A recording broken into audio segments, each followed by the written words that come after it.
Thank you so much. I'm so sorry. I've actually never been to this part of the building, so this is actually exciting for me. So thank you so much for coming. Feel free to grab anything you want. My name is Irscheid. I'm part of the Beyond 1922 project, which I put a little QR code there about the project. I'm really, really excited to do this panel, which is kind of wrapping up our residency program that we've been doing as part of Martin Stokes' project, who is here in the second row. I just wanted to actually take this moment as well to thank Martin for running this incredible project. It's been 3 years, and it's been crazy it's been so fast. And this is the last one of the events we're doing. So I just wanted to thank you for putting everything together, and if I could get a round of applause, thank you so much.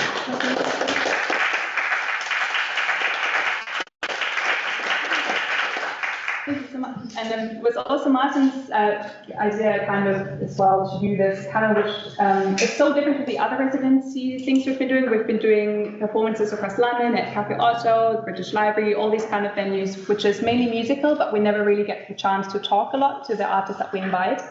And I'm really thrilled that we have Kamilya Jubran here today, who's a 6th artist in residence, who came all the way from France together with Rana Hassler, who, sorry to point at everyone, who both played together at Otto 2 days ago. So thank you so much for having 3 intense days with us. Thank you. And welcome. And yeah, so I'd actually just like to say how everything's going and a bit of housekeeping. So we do kind of rough hour of just chatting and a little bit of questions afterwards. So feel free to ask anything Congress or other related. The toilets are kind of over there. I don't know if you found them. If there's a fire alarm, I can all guide you safely out there. And otherwise, I think we can start. So I'm really happy to introduce our 4 speakers today. We have Hazem, Jamjoum, Kamilya, Jubran, Tarik, Beshir, Gülçin, and Özkişi. And we decided to not do really long panel introductions to the biography. So you all have this brochure, and it contains information about the project, the speakers' bios, and some more information about the residencies. I thought it might be quite nice to start with just one sentence about who you are. It doesn't have to be a full bio, just what you do. Yeah. Okay, so I'm Hazem Jamjoum. I'm the former British Library curator for, let's say, Arabic music. But we'll keep that in quotes, like we do for the rest of this conversation. Yeah, very interested in recording history and the kind of connection between music and capitalism at the turn of the 20th century in and around Egypt. Hi, I'm Kamilya Jubran. I'm a singer, musician, composer living in Paris since more than 20 years. Before coming to Europe, I played with the group, so been 20 years, based in Jerusalem, the Palestinian part. And before working with Sabine, I grew up in the Galilee, in the north of the historical Palestine. I was brought up to a house that loves music, and my father used to teach music and fabricate instruments. So this is a very short introduction. Hello, I'm Tarik Beshir. I'm a singer, flute player with also Maqam, Egyptian music ensemble. Mainly interested in the music of the Egyptian Renaissance era, the classical repertoire of Shahat in Europe. My name is Beshir, originally from Istanbul, Turkey. I'm a research fellow at King's. I'm more interested in genre and music, especially contemporary women composers and 20th century performance practices and competitions. Thank you so much. We've got a good mix of scholars and musicians here, which actually brings me to the first question for Hazem. I'm curious how you heard about the Congress first, because I know we spoke about it every now and again, but what's your connection to it? I first heard about the conference when, this is a very long story, but the short version is a very important collection of music recordings, commercial music recordings, made their way to Lebanon and became the kind of solid core of something called AMAD, the Arab Foundation for Arabic Music Researching, Archiving, something like this. Arabic Music Archiving and Research. And they started putting out these kind of box set collections with a book. And the first one they put out was for a singer called Yusuf al-Manialawi, who was maybe the first really kind of record superstar in the commercial kind of recording industry. And I never heard of him. And I wondered why. And then I started reading this book, and there's a page and a half about the Congress. And I was like, well, how did I never know about this? This is crazy. And then, and this is kind of 2008, 2009. The scholarship really accelerated after that. But kind of, up until 2008, 2010, there was only about like 4 or 5 texts, even between English and French, to Arabic, which you could go to really get any sense of the Congress. And maybe only one book that was actually just focused on the Congress, because the House book, and most of that was actually cuttings from the press, which actually made it even more fascinating than an analytical account, because we were getting from that moment. And I was amazed. You can ask me why, but it was kind of, and actually like that became very quickly a course paper for a course I was doing with Professor Tarik at AUB about the Nahda. And then became the proposal for my PhD. So my story with the Congress really brought me into the world of Arabic music in a way that I never thought was going to happen. Okay. And I'm actually wondering if anyone's here that doesn't really know much about the Congress, or I'm so sorry to, it's funny, what's a good way of summarizing it for people that've never heard of it? What the Congress is for? Yeah, if you wanted to. Okay. All right, the very short version is that a group of people concerned with music in the region, and here I'm summarizing a lot, come together across several borders and ethnicities. One of them is a European aristocrat, one of them is a minister of education in Egypt, several of them are experts from Syria and Tunis. And so between Tunis and Egypt, this thing gets organized under the aegis of the Ministry of Public Instruction in Cairo. This is monarchical, Cairo, Egypt, right? And if you want more of this story, because it's also very interesting like, why this happens in the moment that it happens, shall I? If you, If people are okay with, With lots of time. Okay, so this very fascinating thing of 1924, Mustafa Kemal Atatürk abolishes the caliphate. You did not think this was going to be my next sentence. And the Egyptian monarchy sees a gap to assume a kind of leadership role. And so they make a play to make the Egyptian king the Khalifa, the caliph. And it becomes very clear very quickly that that's not going to happen. And so at the end of the 1920s, there's this sort of regime change in the Egyptian monarchy towards a very dictatorial prime minister. But part of this shift is that the Egyptian government starts to try to play caretaker and curator of things Arab. And this, now this is a commonplace word we can use, Arab and Arabic. Remember I said we have to keep it in quotes. This is really new at the time. People didn't really identify as Arab in the way we understand it now. This musical repertoire was never referred to as Arab music or Arabic music. If you said Arabic music in writing, you meant music with Arabic text, sung to Arabic poetry perhaps. But as a corpus and a national identity, this is all just starting. And so the Egyptian government basically hosts a series of conferences on very different topics, framing them as Arab. One of the most important being the establishment of the Arab Language Academy in the same year as the Congress. So between 1928 and 1933, the Egyptians are open to anything that will signal them, the Egyptian regime, as caretakers of the Arab past, of the Arab culture and civilization, and of the Arab future.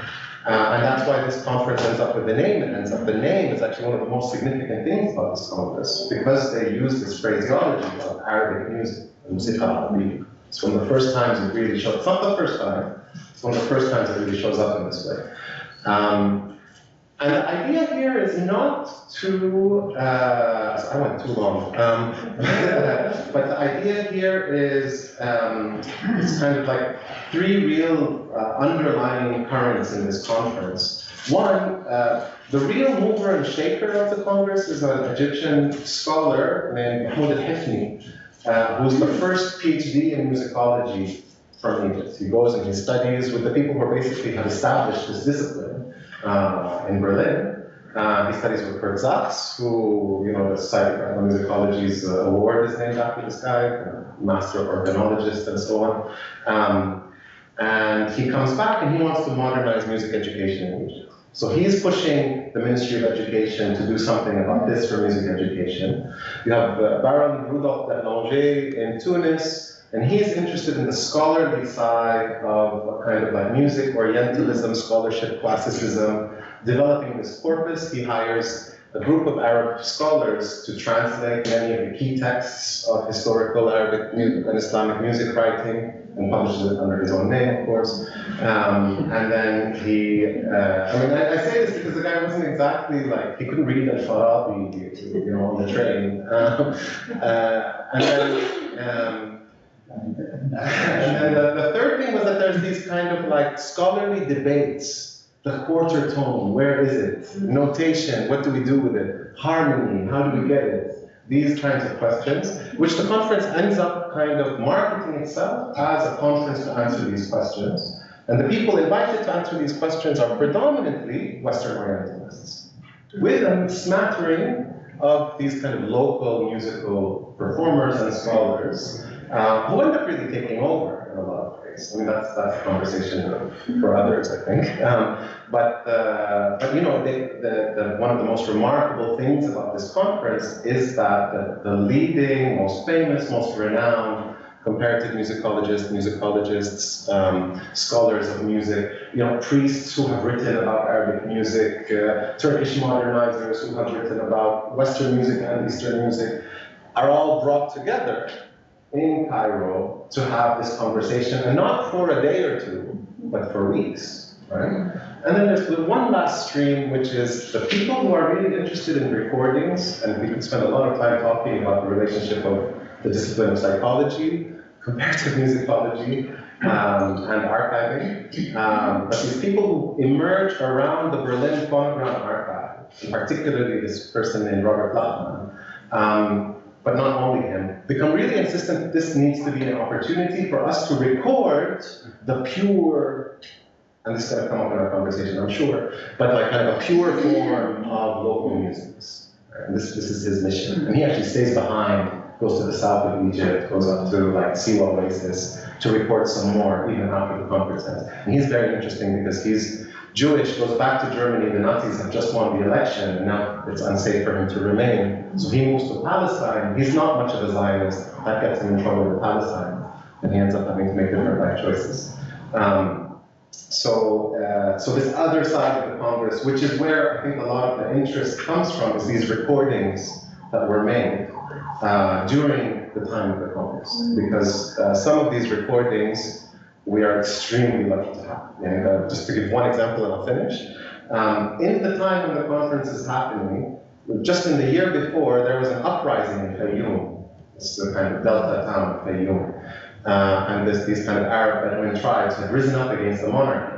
The monarchy, with British military support, of course, crushes this uprising. And so the leaders of this Bedouin community come to Cairo to declare obeisance, to declare defeat, effectively, and loyalty to the crown.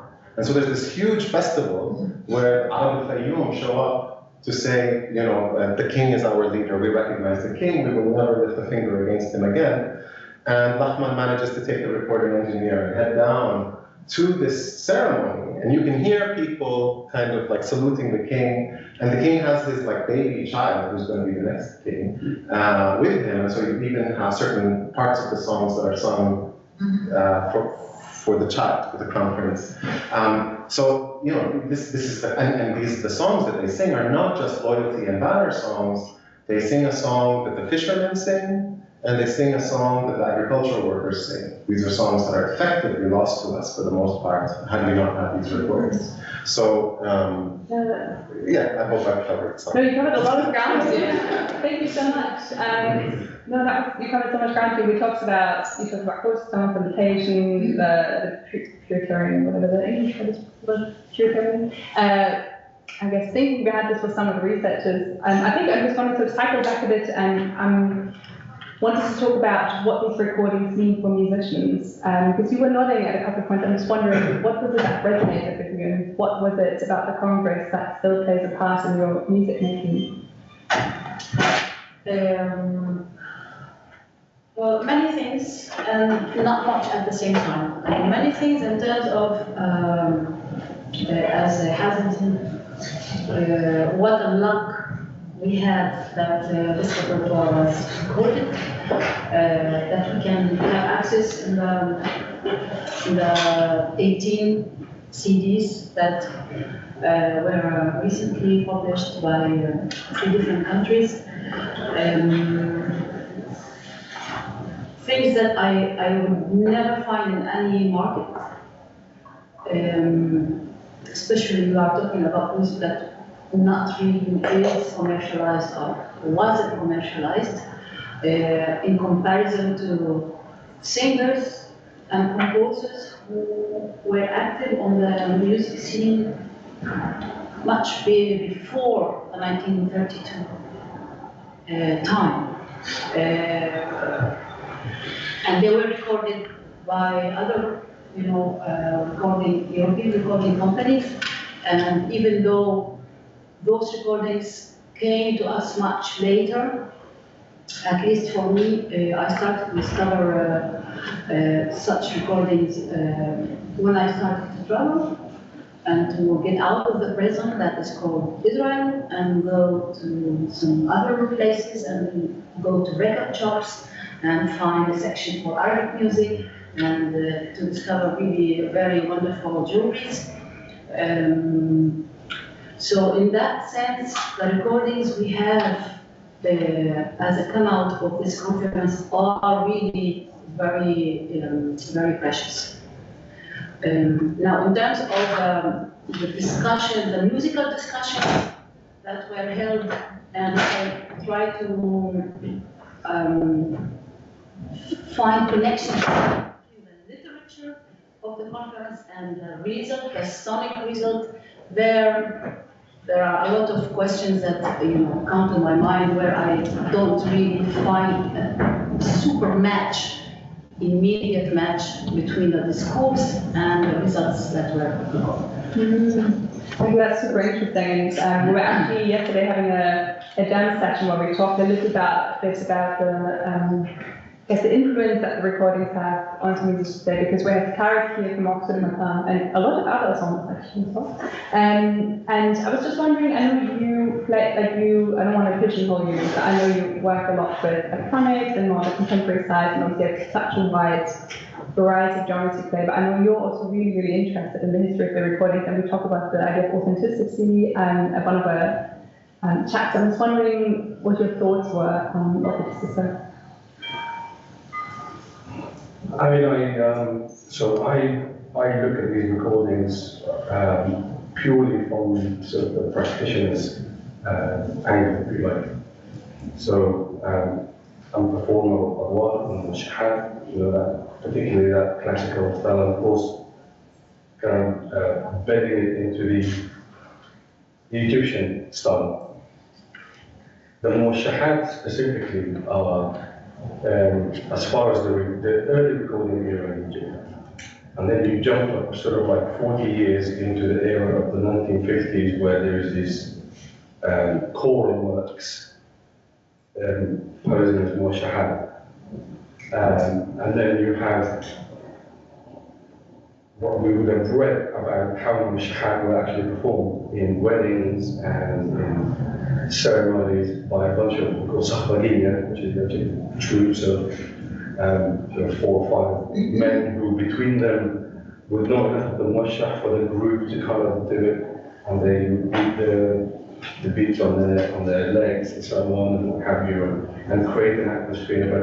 But until the recordings of the Congress of the Mushahat, with the Rishal Hariri leading, that that's the only, in my opinion, authentic representation of the Egyptian style of Mushahat performance. The recording industry, the early commercial industry in Egypt, seemed to have kind of really half ignored the Mushahat repertoire.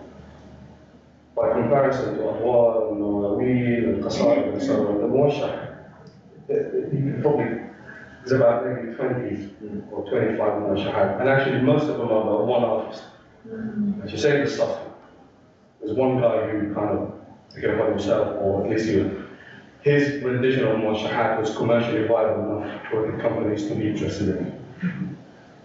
Most of the others really ignored that, or you'd have a very, and of course, time, the time restriction of recordings means there's Mushahat being done in isolation, or maybe just 30 seconds of a Mushahat, then they'll move on to something else. Sure. But what you get in the Congress is the art of Muashah performance by a group.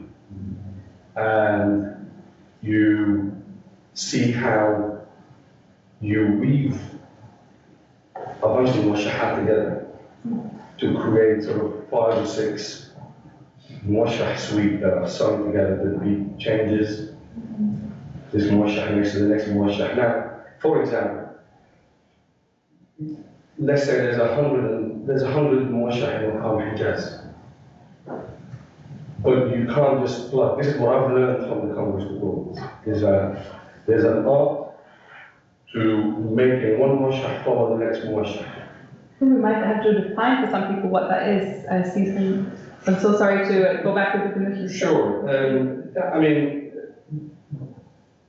the Muashahat are generally sung in, they're all bunched up in the same maqam, in the same mode, so as not to break the mood. And generally speaking, if they were sung by, let's say, an ensemble in a private setting, there would be sort of the intro to the rest of the fasel or the suite. But the Sahbagiyya, the troops that sang at these weddings, generally just sang Muashahat. So there'd be hours of this stuff. And so they bunched them up in suites. Now you see that practice in a way with the Aleppan stuff that still survives today. But that is the Aleppan way of doing that. It's the Aleppan way of singing it, not the Egyptian. And so what you get with the Rishal Hariri's recordings is, one, you can feel that sometimes the Rishal Hariri himself might slip in the beat, but one of the guys behind him keeps going because he knows it, and vice versa. Sometimes the percussionist might fall off the beat because of a lack of concentration or something, but somebody else picks it up. And so you get the idea of this kind of collaborative, sort of 4 or 5 man effort, if you like, to keep this thing going. There's also the energy of these Muashahat, how they start with this slow body ones and then kind of snowballs into more energetic, upbeat stuff, all in the same maqam. But the real skill here, and the sort of for me the eye-opening was how you get one more shot. What is the next more shot that comes into it? And you learn from these recordings how to put these suites together. And that's something we've been applying in Oxford Maqam. In that way, taking that and applying it to more shahad that were not recorded in the Congress. Other more shahad, but using the same principles of what the Rishal Hariri left us. I think that was for me the most important part of the Congress recording, as far as I'm concerned. I think that's so interesting. And actually, we talked a lot about different states or nations' positions in that. And I think, which brings kind of a question to you, Gülçin. So sorry to, I was just thinking, how would you characterize Turkey's role in the Congress and what motivates it? It's a bit tricky actually. I would describe it as institutionally distant but intellectually present. Because the first invitation sent to the State Conservatory in Ardehan, but they declined it, saying that this is not our field, we are just focusing on European music. Because since 1924, actually, Turkish music, actually, specifically urban Turkish makam music was excluded. Fully marginalized. So Turkey didn't participate institutionally, but Rafika and Mesut Cemil attended in their actually own individual capacities. Mesut Cemil was a master tambour player and also studied cello in Berlin, so he was familiar with both European and Turkish music, and he was a son of Kamilya. And Rafika was also a very well-known theorist, and he was familiar with Sufi, Nebevi tradition and Arab musical tradition as well. So Turkey actually tried to avoid itself from any kind of Eastern or Arabic conferences, because we know that there was another one in Ukraine in 1929, and although Peyam Safa and Mesut Cemil was invited, the state didn't let them go.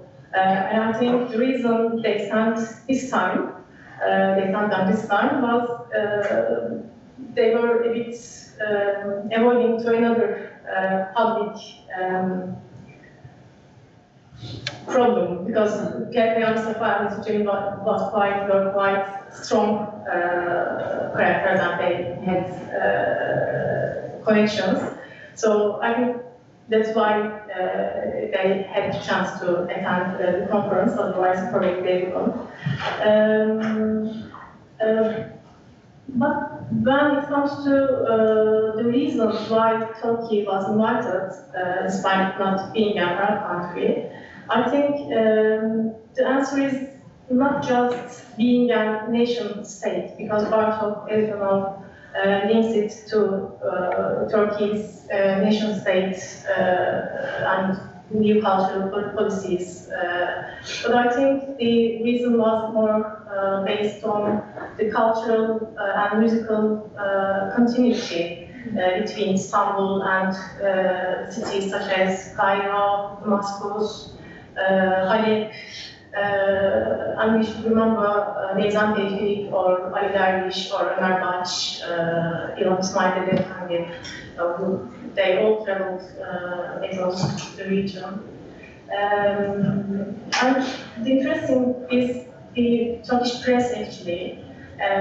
Of course, they didn't pay attention to this Congress, but interesting thing was even Mesut Cemil and Rafika didn't wrote much about it, just a short note.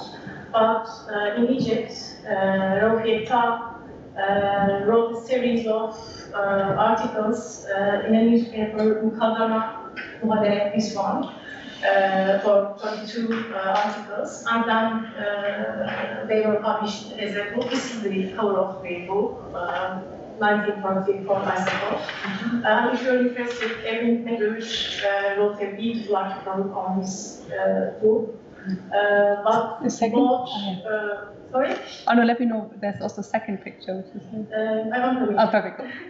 And these were not, none of these actually were published in Turkey. I'm not finished with Mesut Cemil's notes just he wrote after the Congress. He says, the West must enter our minds, yet the East must forever dwell in our hearts. Actually, I find it quite touching because they must have felt very abandoned because they couldn't properly talk their music, own music in their own country, and they find a rare place to express their own ideas, and it was Cairo, not Istanbul. And there is a cartoon actually I want to show. I'm so sorry. Oh, no. Is it? Oh, yeah. This one? This cartoon shows a similar way of thinking how the Turkish people think about Turkish music and the European music in 1930s. I think that's all. Thank you. That's so interesting, and I'm actually going to leave this up if that's alright, because it's much nicer than this last one. But I'm actually thinking, just because I think there's so many experts in the room, I just want to ask like 2 last questions, if that's right, before I give it over, because I think it's quite nice to have a conversation with so many people that have been studying the Congress for so long. I think one of my questions is thinking about the title of the panel, the Colonial. I'm just wondering whether that's a question to any of you. Consider the Congress a colonial project or undertaking? Kind of a big question, so feel free to have time to think about that. Any of you? I don't think the Congress itself was a colonial project. I think that the epistemology underlying the Congress was deeply affected by colonialism. So the idea of holding a Congress of Arabic music, and by the way, this would be replicated with the Congress that establishes the Arab Language Academy, and the other Congresses the Egyptian state organized in the same years. The model was, the West has the knowledge, we have the raw materials, let us bring the most expert of the West to come and tell us what to do with our materials and how to make sense of them. And in Cairo, this actually creates a really massive stir. So this is something, remember I mentioned this Victor Shahab book, he had the actual press cuttings from the period. They tell a story that it doesn't feel like anybody's just like kind of picked up and written. It's kind of just sitting in those articles. And the story is that the musicians in Cairo had started to not just get organized, they formed a union. Just before the Congress, not because of the Congress, but before the Congress. And they were very proud of their union, and they wanted the union to be invited to the Congress as the union. But the Congress organizers refused to, including the Egyptian government, that's the main organizer. So they refused to invite the union. They said, we will only invite specific musicians, like individually. And so the union actually took a position of, okay, we're going to boycott the conference. Because, you know, this is demeaning to us, we've hurt our pride, we're not recognizing our union. As far as I can tell, the person who breaks the boycott is Mohammed Abdul Wahab. He chairs a meeting of the union where they decide that they are no longer going to observe the boycott. But there's this very interesting moment where the union thinks it's boycotting. And in this moment, some of the leading musicians of Cairo, you know, people like Muhammad, etc., are showing up in the press and saying things like, these Western scholars are going to show up in Cairo and talk about our maqamat and our forms and whatnot. And they think that the questions that they posed are like the difficult questions.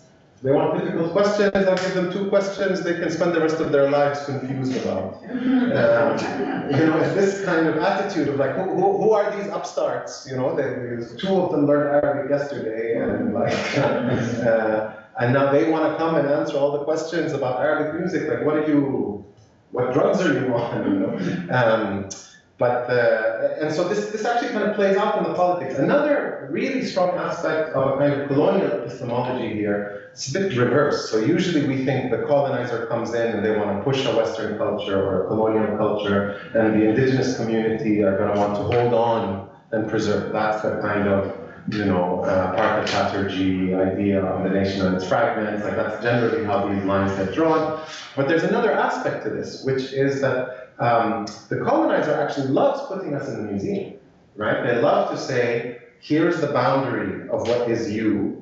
We've put it in a book. We've put it in a museum. We've put it in a CD collection. This is your music. This is your culture. This is your body of law. This is Hinduism. This is Islam, right? This is what Edward Said talks about in textualizing the Orient. Then we transform it into a text, because, and that's what the Description de l'Egypte was, right? With Napoleon's savants who came in Napoleon's conquest, was, I'm going to transform Egypt into a multi-volume book. That way I can know Egypt and I can control it. What this does is this kind of museumification, fossilization of indigenous culture or a people's culture or anything, then says actually, the piano is not your instrument. Why have you put it in your music? You guys don't, you don't use the major scale. Stick to maqam bayat, This recording committee, for instance, and many of these European scholars who came, they effectively treated any local musical practice that had a Western inflection as polluted.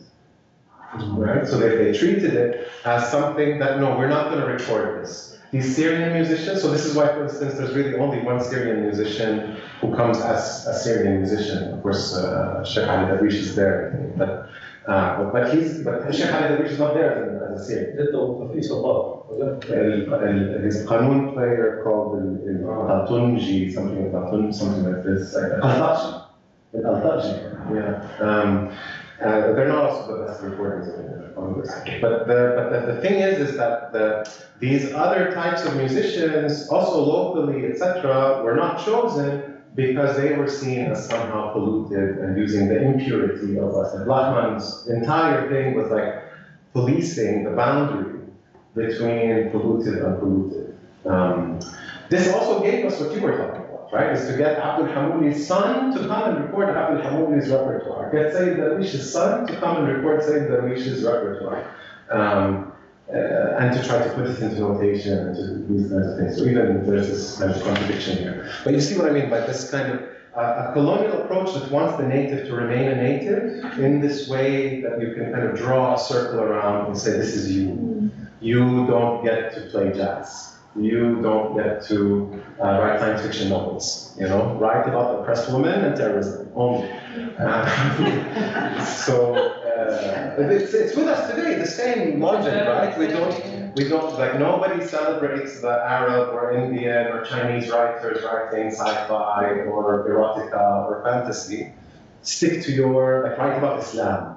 This is what we want to hear. You don't write about how you're a woman and you're oppressed by the men in your society. This is what we want to hear. Everything else is like, why are you playing our game? So I think this is a lot of the colonial underpinnings of the Congress, but really fundamentally also this notion that the mind is the West, the heart is the East. Right? Actually, the main critique of Edward Said's Orientalism was a book by Mehdi Ahmed called "Is the Mind for the West and the Heart for the East?" Right? He even argues that Edward Said still holds on to that, kind of creating that dichotomy and policing it. Yeah. Actually, you were both, I think, about to say something. I'm wondering how it affects you as, because I think I was talking with a couple of musicians hearing that the kind of, there's sometimes like this kind of, not myth, but they're like very different narratives around the Congress around this one that you were talking about, this sort of preservationist impulse, and so interesting what you said about the psychology and of archiving and stuff, so which we'll hopefully discuss in the questions. I'm just wondering, what's your take on that?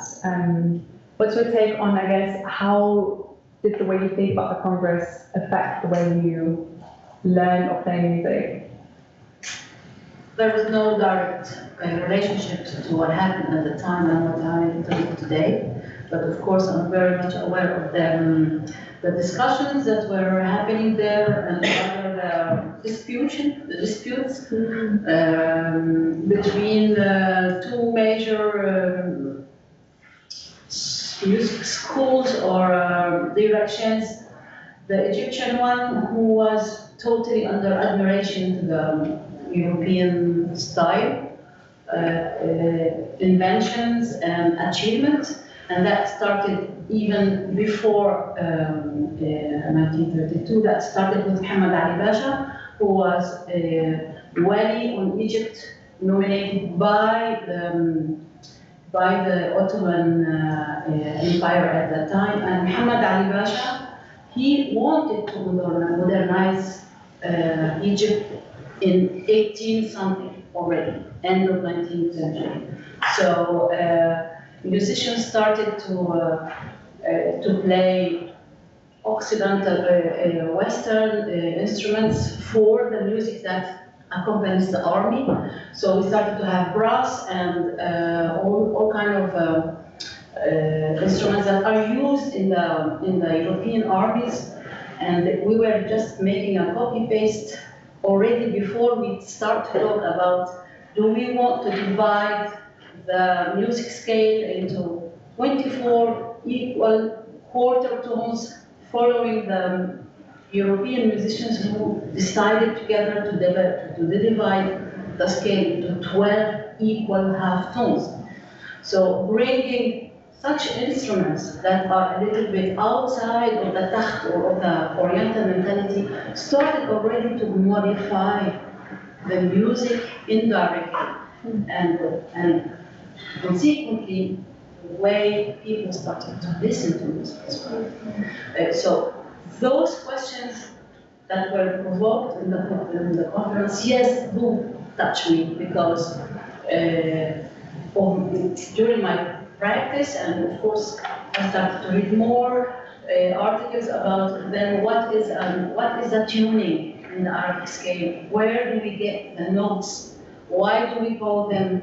Do we call them do, re, mi, fa, sol, la, ti, do, or we stick to the previous names that we inherited from Persian and from Ottoman, who came from the Mesopotamian area longer before, and through each declension of every civilization, musicians and musicologues had to have a refuge in a more powerful, so leaving Baghdad to Asfahan or to other cities in Iran, and then ending up going to Istanbul.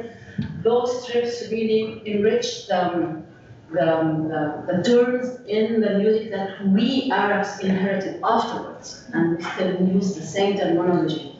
And when we read there we discover that indeed we have different intervals in the music that we no more hear about them, and no single singer can sing them even, because they disappeared from our minds. So in that context, yes, the Arab, the 32 conference reminds us of that. Not necessarily that the conference really had to dig deeply in that, but it is said that since then all the Arab musicologues decided to follow the European way of dividing the tone into different fractions, equal fractions. And today it's, of course, a lot of people say that they don't agree on that. And in the conference 32, we understand why some Syrians did not want to come, because the Syrian musicians are much more influenced by geographical reasons, by the coma or the microtonality that existed in the Ottoman time. So they are more fanatic about keeping tonalities that don't resemble to equal divisions. So, of course, something like this will not talk to them, because, I mean, these are the betrayers, etc. In that sense, yes, this thing interests me a lot. Thank you. How about you, Tarik? I was just thinking about sometimes, again, I must admit my focus and my relationship with the Congress of Golden is really purely the stuff that interests me. And my quest to kind of devour as many doors and more shahadas as well. But when we look at that, so some of the observations I've made, for example, is you can't really draw a straight line across all the more shahad that were chosen, in the sense that there doesn't seem to be a particular sort of concept sort of devised before they recorded these, other than the fact that they thought, yeah, these are great mashahad, they're Beshir and well known, well, let's record them. And the same thing happens with the adwar. Is that there's really, there's a bunch of adwar that somehow the committee, or maybe Mustafa Rida, Beg himself, was put in Qanun in his recordings, decided these are good adwar, so let's put them on. And then we start looking at a huge and notable absentee from this whole thing, who is both a practitioner and a theorist of Arabic music, and that's Kamilya.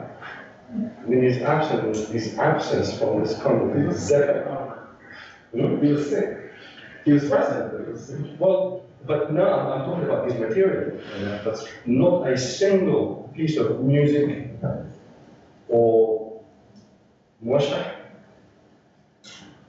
or theatre piece of Kamilya is represented. And as far as musical theatre is concerned, they chose Sayyid Darwish and Sayyid Darwish only. And actually chose Sayyid Darwish, one of Sayyid Darwish's ways, Shahrazad. And that's it. So there's no representation of, for example, we have released operas, in terms of an Arabic opera, the person is Arabic opera, that's not represented. Salam Hijazi, who would have been the leader of the Egyptian musical theatre, which is a completely different style of musical theatre, Sayyid Darwish, not represented. And of course, in terms of performers, okay, so Darwish al-Hariri is an obvious choice. He was by then already a teacher in the category, Nadi Fuad. So he was already the Moshahat teacher, and he remained there for the 1950s. So he was an obvious choice, but then the absence of some of the professionals, because of these disputes that went on, whether it's to do with pay, whether it's to do with the fact that they, the people of the Nadi don't think much of the professionals in the way of theorizing what they perform. These arguments were going on in the coverage leading up to the coverage that Hazem was talking about. And so Sayyid Softi was alive, not part of this, Muhammad al-Sabah. So these are all absentees from that, which I probably depreciated some of these recordings a little bit, especially so for me as a listen to commercial recordings of the world, it's really quite disappointing that that opportunity was missed. For Aziz Osman to come and perform his father's Awal was an interesting choice, considering by that point he had no commercial recordings and wasn't the movie star that he became later on. So it's quite a curious choice. And then they brought in a guy called Muhammad Naguib, who really know very, very little about it. Very little. He has one commercial recording of a Shia record 15 years previous. Seemed to struggle through these recordings and not perhaps really a very good representation of what these Adwar were supposed to be. Yeah, that's just kind of like my take on the absence that might have left a little bit of a gap in the recordings. And I think we're definitely going to talk about the sort of absence in the questions. Thank you. I'm just a bit mindful of time. I remember you had a picture as well in the last one. I'm just wondering if it's a short question. It's just the program. But This one? Jimmy. Ah, okay. I was wondering what it's there. Okay, super. Yeah, that's fine. I don't know if you can read it. I haven't. You can also leave that for the questions as well. If you want to put it. This is what Masoud Jamil recorded. Yeah. There's all this other compositions, right? Sorry? There's all this other compositions. No. There are photographs, pieces as well, like Tarik and Zeynep and Mantra. Yeah. And there's also Aksak Şarkı is a short form. İcaskar Semai is how we days. And Kemalci Vasiliki could be just Beshir. Yeah. Actually, I think it's quite. It's a rare Zybek, the Negri Zybek. There's not many recordings of this. Yeah, but it is there because of the political traits more than musical. Because normally Zeybek is performed on bağlama and needs very, very rapid lettering techniques, which doesn't suit tambur. I know he plays it skillfully, and I know you like it. It's beautiful, but in terms of performance practices, it's just a political choice. Otherwise, they wouldn't play a Zeybek in this kind of recordings. It's more folkloric, right?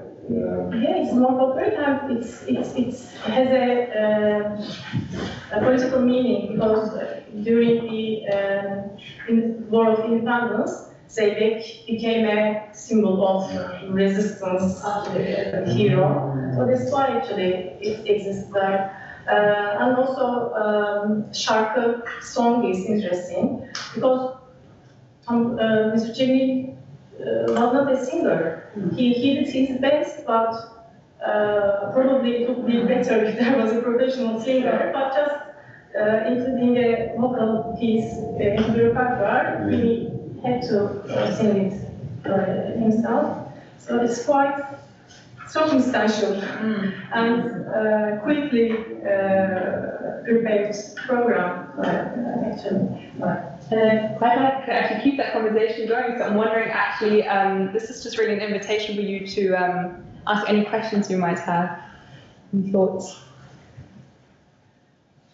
Yeah? I have a question, yeah.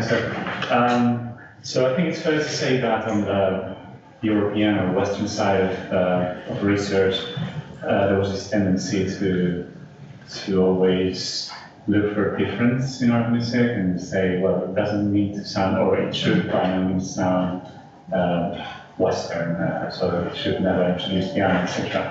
But I wonder if there's a risk that we might overdo the idea that, you know, our musicians from across the art world at Congress and, you know, in similar events like the FES Congress a few years later, they might be pushing for modernization and embracing modernity and being told not to do that by Western musicians. So I think there's, I wonder if, you know, panelists here can talk about,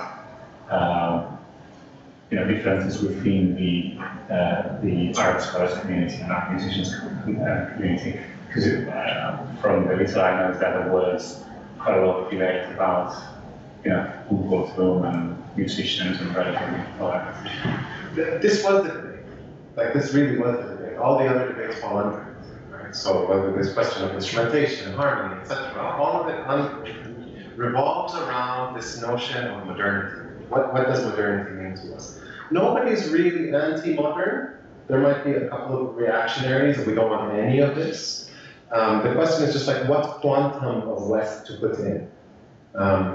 The leading school that emerges victorious is Muhammad Abdul Wahhab's school of, and this is how he would frame it, of we take what's good for us and useful for us and we leave the rest, right? His is not the only school. Some people are saying, no, we need to go back and like do what Abdul Hammoudi did down to the microtone and not change anything.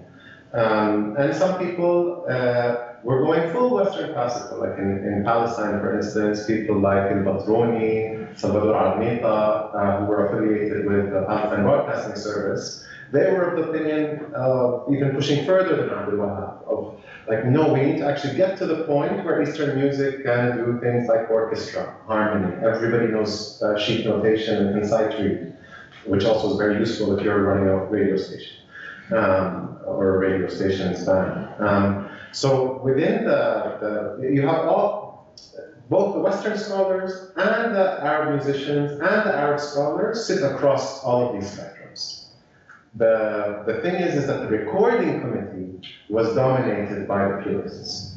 So people like Lachman and Bela Bartok were really there for the singular purpose of advancing, I think, what they considered a cause of the discipline of comparative musicology and maybe what would become a kind of folklore studies, which is we need to find, so it's not that they're necessarily like against Muhammad Abdul Wahhab doing a concert where there's a piano featured. That's not the issue. The issue for them is that it's almost like salvage anthropology, kind of, that we have a set of musical practices that clearly, I don't know if they wouldn't necessarily use these words, but I will, the expansion of empire and capitalism and commercialism of music, etc., is affecting musical practice in a way where we are losing exactly what we just heard, right? Where we are losing a sense of certain tonalities, certain styles of performance and singing, all of the above. And so we need to use this new incredible technology of sound recording to preserve what we can. For someone like Lachman, this is how scholarship is done, right? The methodology that the comparative musicologists develop, because they're generally not leaving Vienna or Berlin, right? So it's kind of like you wait for the field recordings to come in. The archive becomes very important because that's going to give us all our metadata, where, when, who, etc. And then the music scholar sits with the recordings, listens to them, and the methodology that was developed and compared to Western classical in order to develop a theory on how does this music work, right? What's their approach to harmony, what's their approach to this? So for them, so for someone like Lachman, the goal is to preserve and record as much of these repertoires as possible, so I can go back to the academy and study it. And so future generations of scholars, you bet, can also study it. So that we're not in a position where we don't have a recorded example of the Dor as it was sung in 1891 by so much. But in terms of practice, in terms of positioning, in terms of orientation, and obviously everybody has contradictory positions, you have the full range, not with the Western scholars, the local scholars, and the local practitioners. You really, even at the conference, and I'll give you even an example, even for the recording committee. The recording committee really spoke very highly of the Iraqi recording band, Mohammed al-Qabbanji. The thing that distinguished Mohammed al-Qabbanji from someone like al-Qandarchi in Baghdad is that al-Qabbanji wasn't going more Western, he was going more Egyptian. He replaced the Chali band with the Egyptian text, right? And so this was somehow more palatable in these Cairo studio settings than in the Congress, possibly. But in a way, it's like Iraq chose Qabbanji instead of al-Qandarchi to say, look, we're doing it in this modern way. So modern doesn't equal European. We should also be a bit careful with this, right? So for a place like Iraq, what Egypt is doing is modern. But also, someone like Khulai was mentioned. Khulai, when he writes his book in 1905, he says, we in Egypt are extremely behind musically. We need to learn from, not Paris, not London, not even Istanbul, from Aleppo. We need to go study what they're doing in Aleppo, because that's the modern. That's who's working on modernizing our music. And who ends up agreeing with him? Sayyid Darwish. Sayyid Darwish ends up going with the theater group that recruits him from a construction site in Alexandria to Aleppo, studies under Uthman al-Musilli in Aleppo, is like blown away, has to come back to Egypt because the theater group comes back, and then saves up, basically spends every minute saving up so he can go back to Aleppo and study some more before coming back and becoming the father of modern Egyptian music. So, but yeah, this diversity between brackets is very big brackets. Thank you so much. Any more questions or comments? What Hazem? Should we go from the back and then? Okay. Yeah. Although, like, as a practitioner who is used to be involved in the academic discussion, I feel like in the context of the academy and constantly kind of deconstruct authenticity, it still plays a massive role in practice and in public discourse. And I kind of wonder what the long shadow of the conference was in constructing contemporary discourses around authenticity. My quick take, I don't think the Congress had any significant impact on anything except music education in Egypt. And the history of ethnomusicology as a discipline. I think like most of what's important about the Congress is that it happened and how it happened. None of the decisions made by the congregants. I don't think even anyone in this room can tell you what they decided in the end.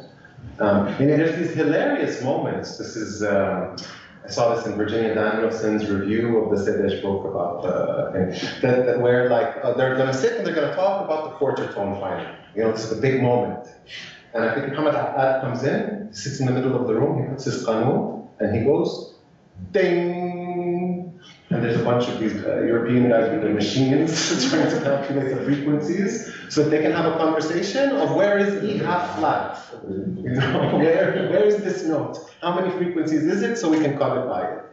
Right? And then they have a big debate about is it this many commas or that many commas, this much hertz or that much hertz.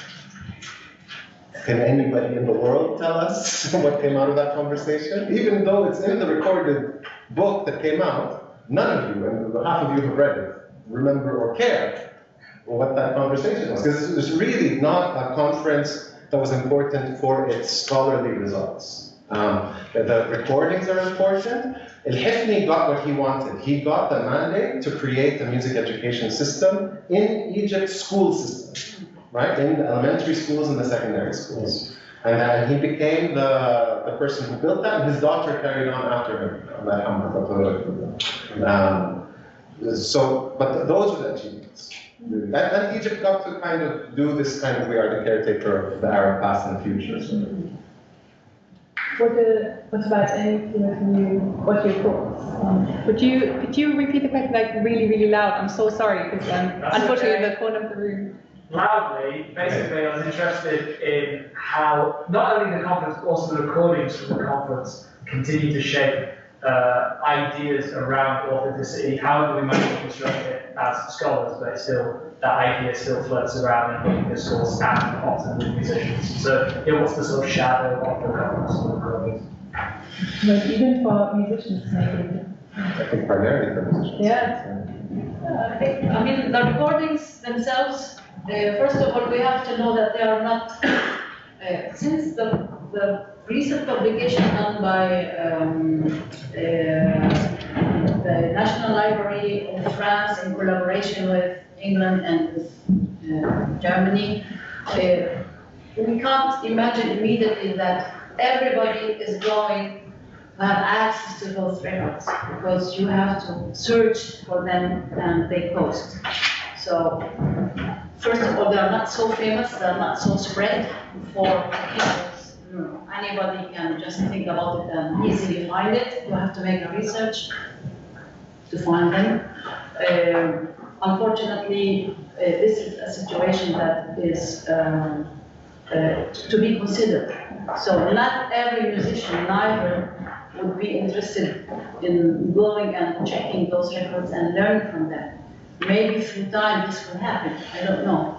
But by the way, the fact that it took around almost 100 years to publish what had happened, you know, in this famous conference, that we forgot about the conference, so now it's as if we are going backwards into history and reminding people, hey, we had the best music ever in the world, come and learn from it. Yes, I agree, but I mean, this is not enough. So it's a little bit out of context, yet, of course, I charge everybody to go and listen to them.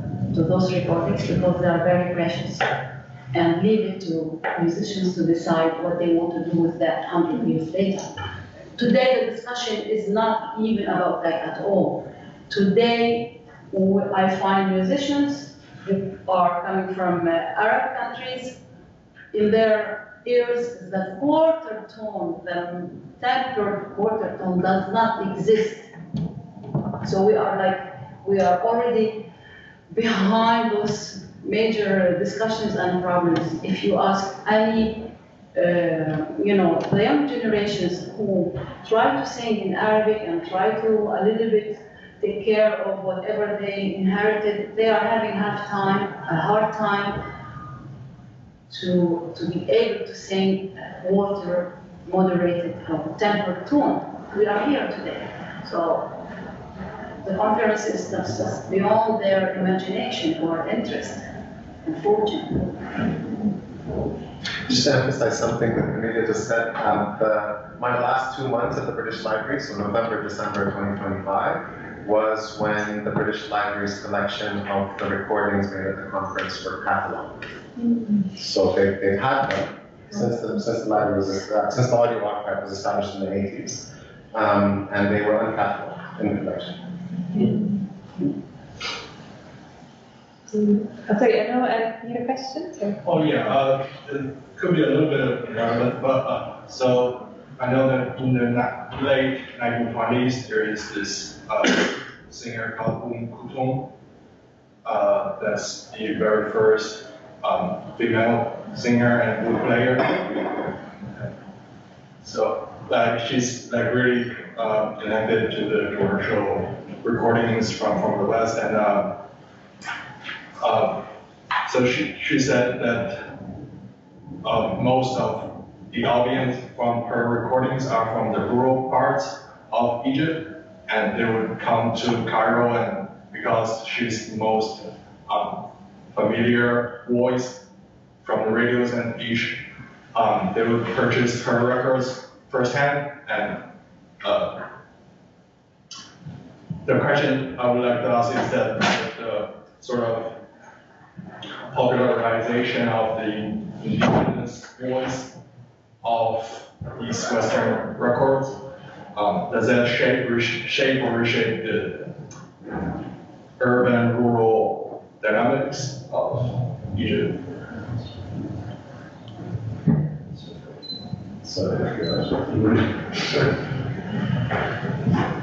I'm struggling to understand.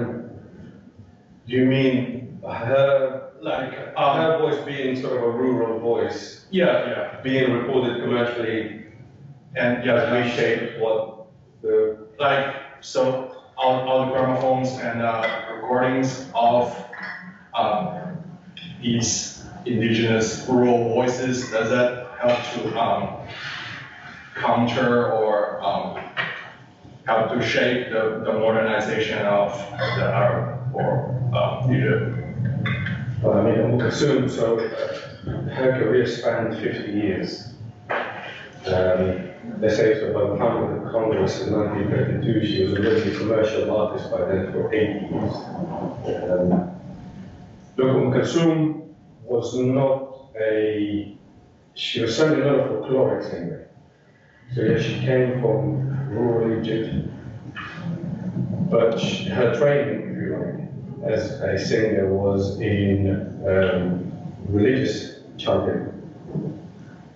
That's her schooling, which is actually the route all singers of her era and before go through. That's your education.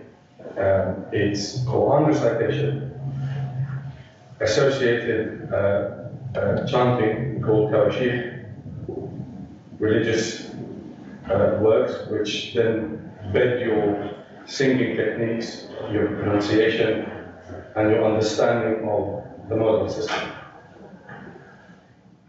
But Kulthum's actual output, if you like, as a singer, was very much of its time. So it's very modern in its time, and it was within what would have been the popular repertoire of the time. So she started off singing pretty much what was commercially viable in the early 1920s. Then by the late 1920s, with the compositions of an Egyptian composer Muhammad al-Qasabji, she then embarked on this kind of almost new song form, or at least new thinking of a song form that existed maybe in the music and theatre before that, called the monologue. This is probably the closest thing, if you like, to Egyptian, I call it jazz, of its time.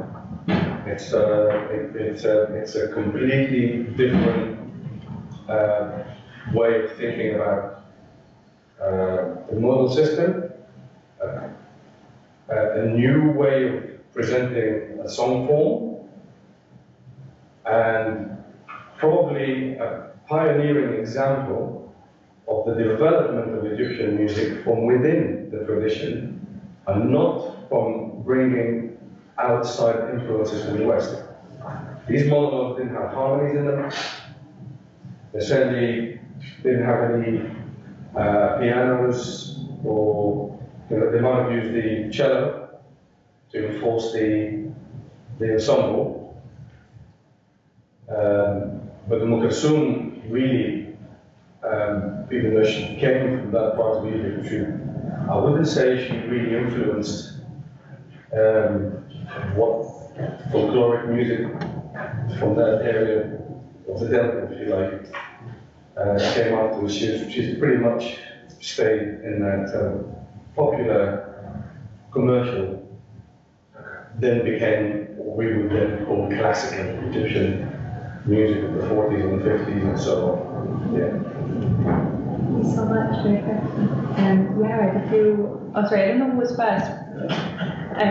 Sorry. Yeah. I was wondering if it is possible to find some records, Arab records, similar with these, precious ones. Part was made by Arabs in the diaspora at the same time. I studied on Armenian 78 RPM records recorded in USA at the beginning of 20th century. And these Armenian singers were the non-professional local people who had to immigrate after genocide. And they were singing Turkish folk songs.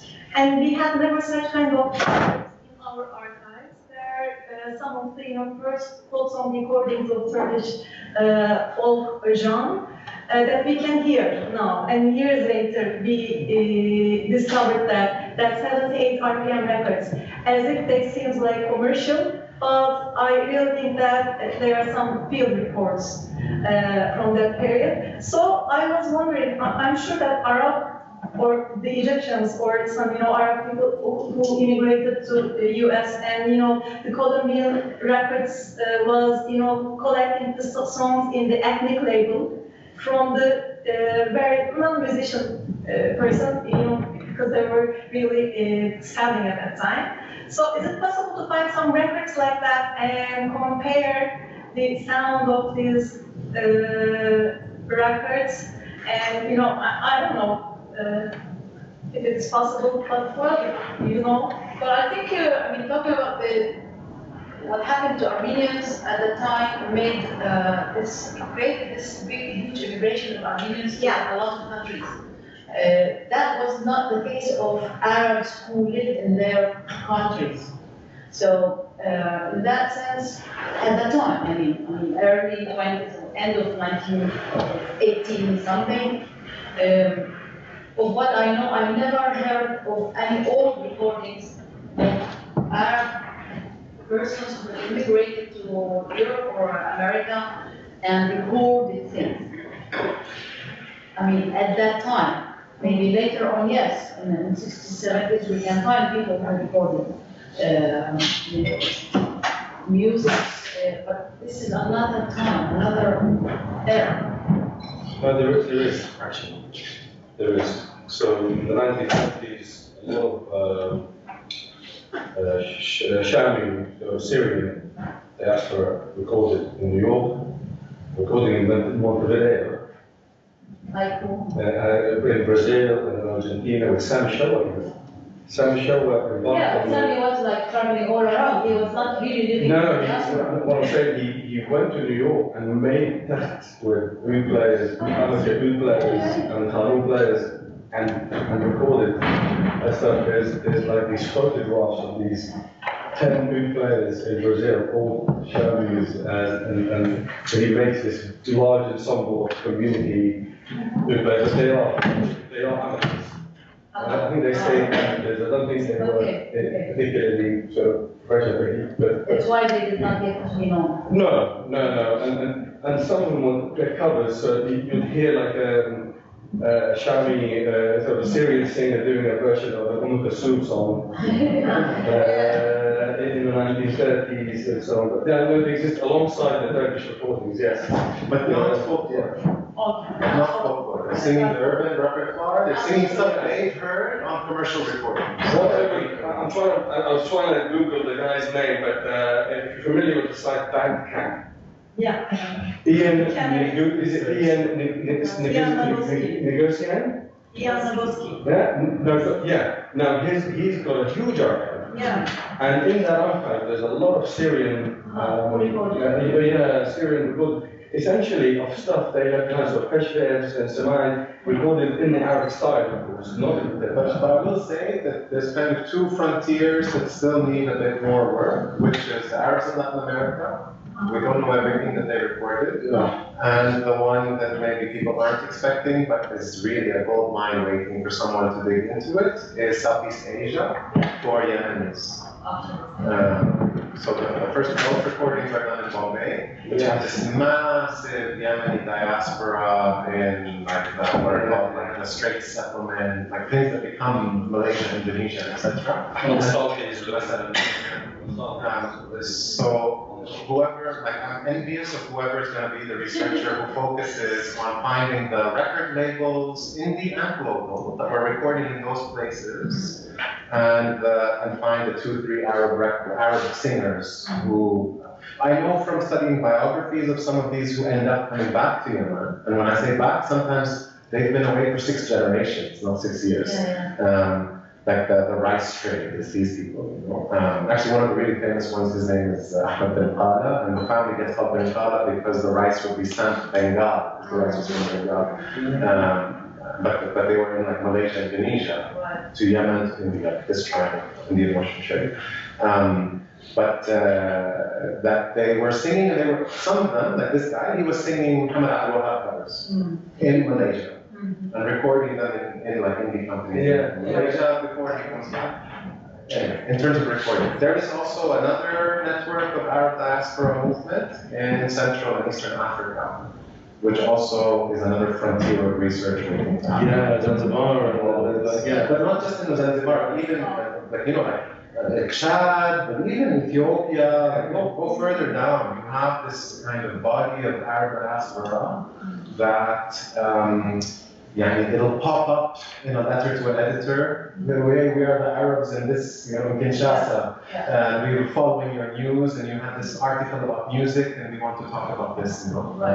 What were they doing? Were they record? But also the African continent, especially south of the Sahara, reporting comes very late. It's not that so I don't know what we'll find. But with the kind of Malaysia, Southeast Asia, I think there's a lot there. And I don't know if they're doing folklore or if everybody's just doing kind of Abdul Wahab like everyone else. Because that's a possibility. Thank you so much. I think we have time for one last question, if there's one, and then obviously we have, we can just get it in. Oh, there's Martin, where are you raising? I'm going to say something, but it's not a question. There's no question. Or you can do it together if you want to. So mine is also just going to be busy. You can both put it in, if it's a thought, then yeah. I'll go. I'll try. I just to bring practice into the discussion. I wanted to just ask a question about to Tarik about to give some because he always sends stuff. About just what first to point out that the Congress recordings, I think we've been talking about them as if there's like a bit of sharp line between the Congress recordings and the commercial scene. Like the stuff that was recorded in the Congress does exist in the commercial scene as well, and that stuff you've been consuming for like years. And I was just a simple question of what it's done to your practice as a musician after you really delved into it. I know you were aware of it from a young age, and you went and dug this stuff up when you were a kid in Egypt and in archives. But I mean, this kind of relates to the question we were talking about decolonizing and whatever that means. But I'm just interested in all the layers with which we can understand that in relation to the Congress and how it's been teached to us now. This idea that Latin and the others are trying to box everything, keep it pure, and how we talked about absence in the recordings, what is left out, what is kept in. And I'm conscious of Tarik's position as someone whose experience is on the other side of the orchestral and academy and school change and influence of the Congress on traditional chamber ensemble practice, and how Moshe, for example, is performed is in a way that's really informed by Western ideas about how you perform music. And so, in a way, the most decolonial aspect of everything is the Congress's recordings, and then we can listen to it But then there's the other angle which says actually to try and perform in this way is to ignore time and change and actually you're kind of, orientalizing, self-orientalizing, but trying to perform that. The whole thing is very kind of circular and related. So I just wondered if you could reflect a little bit on that, and I know I've waffled a little bit, but just because we talk about Muira and that kind of period, and what you see as a practitioner you can bring to our understanding of music. Interpret this thing like the name. So,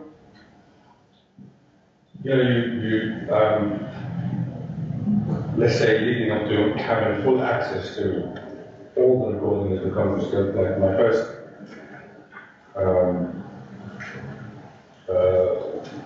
so the first time I've had access to any recordings from the Congress was Ahmed Sahi, our friend and ex-violinist with Maqam, Dr. Maqam. Essentially, you just sit with them Moshahad. There's a bunch of that we should have in Moshahad. Look at these, see what you like, learn from those. But like I said, I totally rejected the Abdul Halim and Muira from the 1950s and 60s rendition of Moshahad. I see 10 women and 10 men standing there with the maestro waving around. I was interested immediately. But my personal feeling as an absolute abomination of tradition. So that's not for me. Then you get to the commercial recordings, and they really are, they're sporadic, and they are, you can't really grasp the rhythm. I think at times some of the more complex rhythms, the Roba and the 13/4, they go out the window to serve the ornamentation of the singer, right? And so on. So you need something to learn from. And the Congress recordings just lay it out quite bare. And of course, at the end of every new beat that they introduce to the suite, they give you a demonstration of the actual beat. Here's the Morba, Osh, here's the Muhammad, here's that. And that's immediately an amazing learning tool. But then fast forward years later, you're now engrossed in this stuff. We're doing them, we're playing them, we're learning them, we're learning from them how to weave things together. Then you're learning other Moshahad that are not recorded in the Congress. And Moshahad is just a sea of material. You start thinking, and the same with the Adwar. You start thinking to yourself, why did they choose these in particular? Or why did they choose that? You try to understand, okay, do they think, for example, these Moshahada, are these supposed to be the best representation of that particular maqam? Why did they ignore that Moshahada? Why? And you've got to try and find, because if this was the work of the thinking of very important minds at the time of, let's say, real connoisseurs of these arts, to think that's what we're going to record, and that's what we're going to record. These questions come into my mind in terms of my taste of this stuff. So I like certain Adwar, right, from the door type of songs.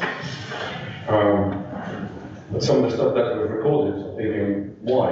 And why, as an example of door, you chose this one, and not, for example, Blah Blah Blah, which is really famous and was recorded by various artists in the early 20th century.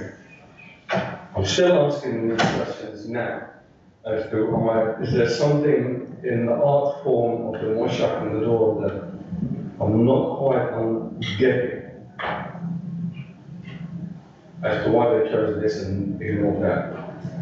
If you would say to many Arabs here in this room that know the Moshahad, would you argue that Yashad al-Han and Malak Yashad are probably the most recognizable Moshahs in the Arab world?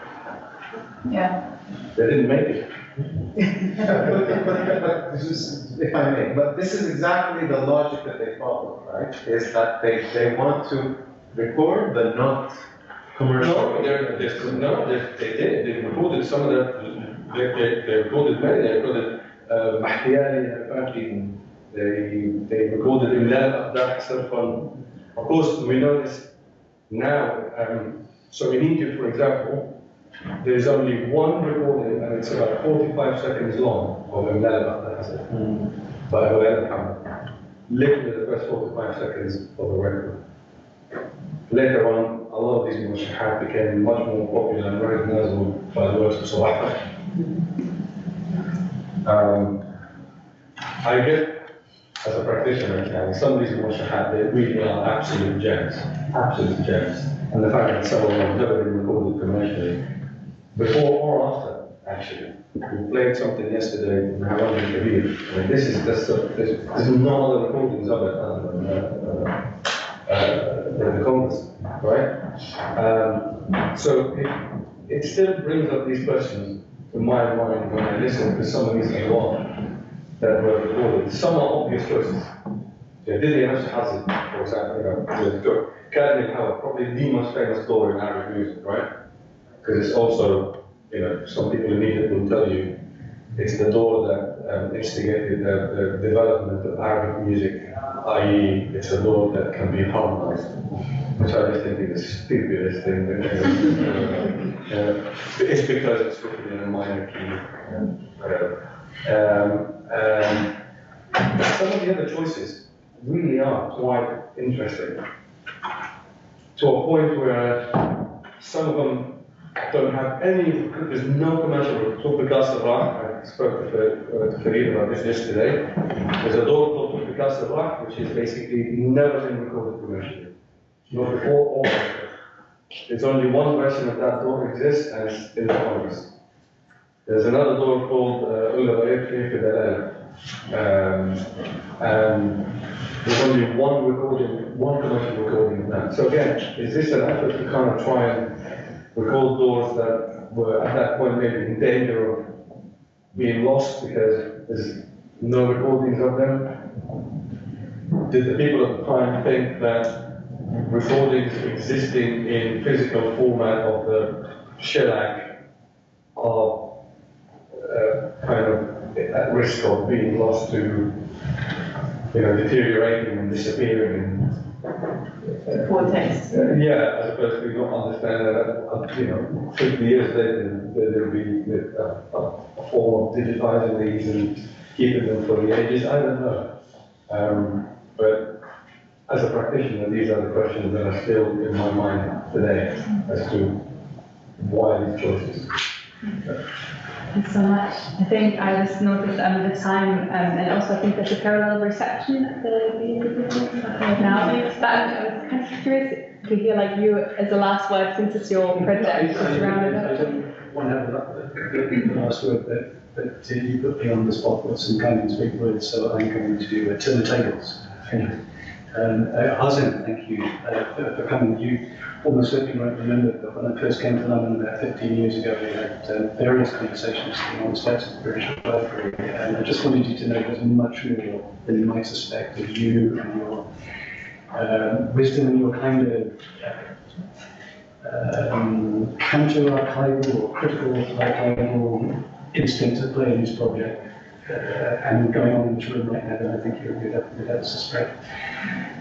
Tarik and Gülçin, my old friends, having you sitting here now is particularly meaningful. You bring such depths of wisdom. It's a different kind of wisdom. It comes from a different place. It's just been all along, actually, it's just been so important to this whole project. Kamilya, and then.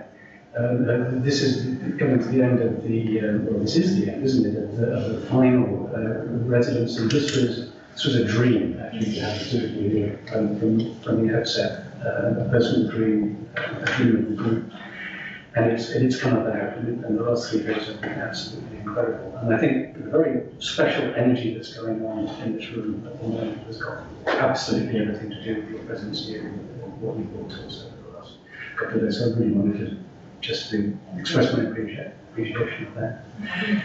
Reem, this is the end of the artistic Residencies, and I think it's actually just before we get to you, we have members of our, without really planning this, we've got members of our advisory network here, we have Samuel, who else do we have? Yes, we get to it, so there's anybody else on the advisory committee, we have a member of our steering committee here, so I'm sitting just in front of me. So that is kind of great and very special as well. The artistic residencies were intended to really kind of glue the interdisciplinarity of this project together in a certain kind of way. And the idea from the get-go was just to see how it could use making music, musical creativity, a vehicle for a certain kind of conversation, a certain kind of sharing, a certain kind of destabilizing of one another's knowledge, actually, just to sort of, in a very open-ended way to see what comes out of it. And I think sort of testament to the success of this, your success, actually, I really must say, is that resident artists from earlier in this process, those who lived in London, have kind of stuck with us. So we had Karim Sanai, who was with us was a year ago now. Martin Kodzar, I think he might not be here at the moment, but he's been at many of our events. So what's actually happened is something that's grown cumulatively huge. It wasn't what we expected at all. And I think that's also made an enormous contribution to the thing.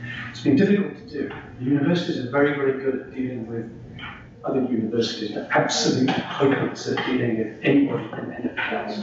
So the kind of administrative and organisational work that has gone here has been ferocious. It's been on the sharp end of that. Helped very much by Elise and Justine, I don't know whether Justine is here as well, so a special tribute to them. But I think it is just a moment to take stock of what's been going on in these artistic residencies, and thank you in particular. And thank everybody involved, not just for what they've contributed, but just for any people involved. Thank you so much, Martin, and thank you also so much to Rick, that was actually filming here right now. And I also wanted to take the chance to thank all the panelists for speaking today. And Martin, thank you so much. Yara, it's so nice to see you. And Sophie as well, who's here. I just wanted to say thank you. Yeah, just big round of applause. I think we can just eat now and just chill, get nothing, breathe. So thank you so much, everyone.